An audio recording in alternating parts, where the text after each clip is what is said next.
Hague FM.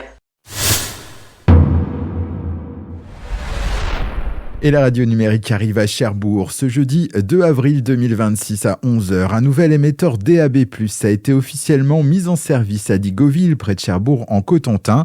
Un événement organisé par Towercast et l'association Ensemble pour le DAB+.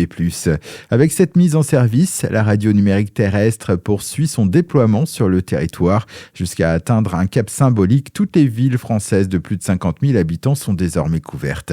Un moment important pour le secteur, comme nous l'explique Romain Lalex, membre du collège de l'Arcom. Alors c'est un moment très important pour le monde de la radio et pour l'Arcom, puisque Cherbourg était la dernière ville de plus de 50 000 habitants à ne pas encore être couverte par le DAB.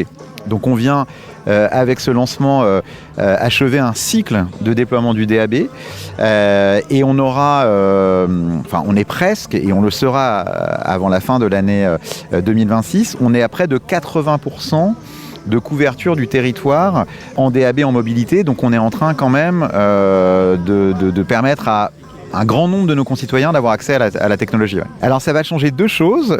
Premièrement, ça va leur permettre de recevoir la radio numérique chez eux, dans les foyers, dans leur domicile. Et deuxièmement, ça va leur permettre d'être mieux couverts et ça va permettre aux habitants de la Normandie au sens large d'être mieux couverts dans leurs déplacements, donc sur le réseau autoroutier notamment. Et concrètement, pour les auditeurs du Cotentin, cette arrivée du DAB+ signifie surtout une offre de radio élargie. Ça représente 25 stations, ces deux multiplexes métropolitains, les 6 antennes du service public, du groupe Radio France, les grandes radios généralistes, Europe 1, RTL, RMC, et puis, un large panel de radios thématiques musicales, Latina, Radio Classique, RTL2, etc. Donc voilà, et des radios, j'ajoute, parce que c'est important, des radios qui sont exclusivement diffusées en DAB, dont les radios RZN et BFM Radio. Donc c'est quand même un élargissement de l'offre, et à la fin de l'année, on ouvrira des nouveaux multiplexes locaux et à échelle régionale qui permettront aux habitants du département d'accéder à 52 radios, c'est-à-dire 2 fois plus qu'aujourd'hui en FM. Et du côté des radios locales comme Hague FM, il faudra encore patienter. Elles devraient arriver dans un second temps avec l'ouverture de nouveaux multiplexes prévus d'ici la fin de l'année. Reste une question essentielle, celle de l'équipement et des usages, car pour profiter du DAB+, encore faut-il disposer d'un récepteur compatible à la maison comme en voiture. Alors, les auditeurs sont-ils prêts à franchir le pas de la radio numérique?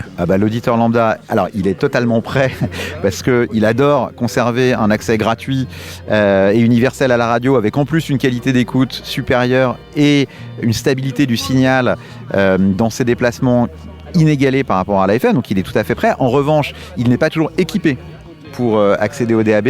Il faut acheter des postes de radio compatibles, où il faut disposer d'un autoradio qui permet d'écouter le DAB. L'équipement progresse beaucoup. On est à près d'un Français sur 3 qui dispose d'un équipement, mais il faut que nous, que les radios, que tout le monde fasse ce travail de pédagogie pour que nos concitoyens s'équipent et renouvellent leur équipement et puissent accéder à ce média qui est un vrai progrès et qui a beaucoup d'avantages pour le public. Un enjeu aussi territorial et politique, car derrière ce déploiement se pose aussi la question de l'aménagement numérique et de l'accès aux technologies dans tous les territoires. Sur ce sujet, Ludovic a également interrogé Sébastien Fagnan, sénateur de la Manche. Monsieur le sénateur, bonjour. Vous siégez à la commission de l'aménagement du territoire et du groupe d'études numériques au Sénat. Alors, en quoi l'allumage de ce premier émetteur DAB+ à Cherbourg est-il une étape clé pour réduire la fracture numérique hertzienne dans la Manche ? Bonjour, c'est une étape majeure parce que ça permet d'assurer une équité territoriale dans l'égal accès de chaque citoyen à une information de qualité, à la fois dans sa production mais surtout dans sa transmission, et c'est ce que le réseau DAB+ garantit aujourd'hui, surtout dans un territoire comme le nôtre, à plus forte raison dans la Hague également, lorsque nous sommes parfois en conflit avec les ondes venues des îles anglo-normandes. Le DAB+ permet une diffusion gratuite et anonyme, sans passer par les réseaux mobiles 4G, 5G.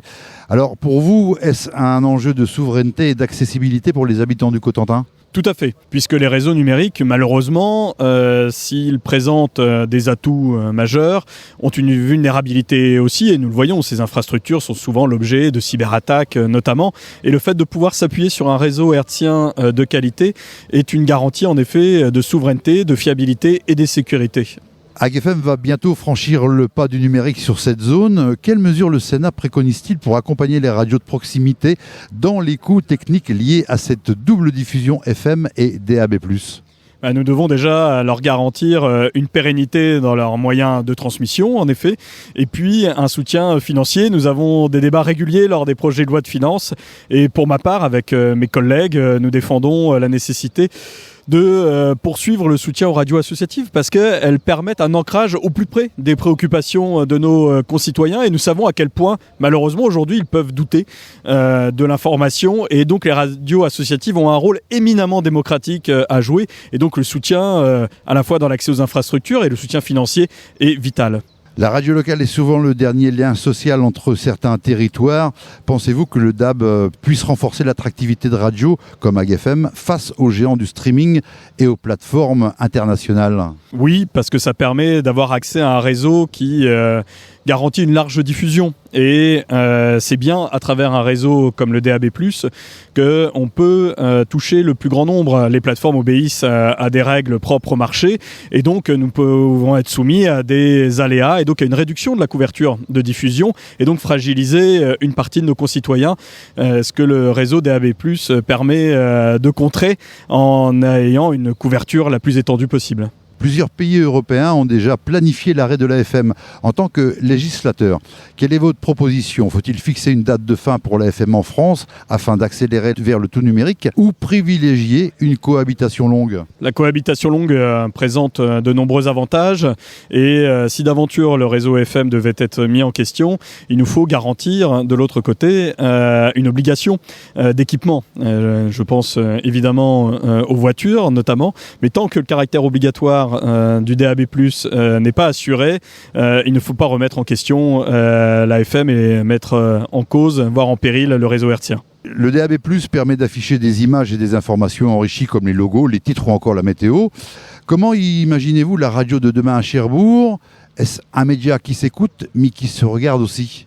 Les radios ont pris un virage quant au rapport à l'image qui est de plus en plus important ces dernières années. Nous le voyons d'ailleurs avec la transformation du service public audiovisuel où France Bleu Cotentin est devenu ici Cotentin et laisse une plus grande part à l'image. Le DAB+ permet d'avoir des interactions un peu plus poussées avec ces images, mais il ne faut pas perdre de vue ce qui fait l'essence et l'âme de la radio, c'est avant tout la voix, l'oralité, et c'est ce qui importe et c'est ce qui permet aussi d'avoir une qualité informationnelle peut-être supérieure à ce que l'on peut connaître dans le paysage audiovisuel où la saturation des images parfois se fait au détriment de l'information.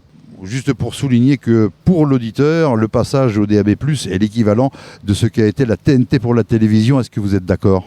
Tout à fait. C'est une bascule technologique qui permet à l'auditeur d'avoir une meilleure qualité d'écoute pour écouter les radios qu'il préfère, comme celle de AgFM, évidemment.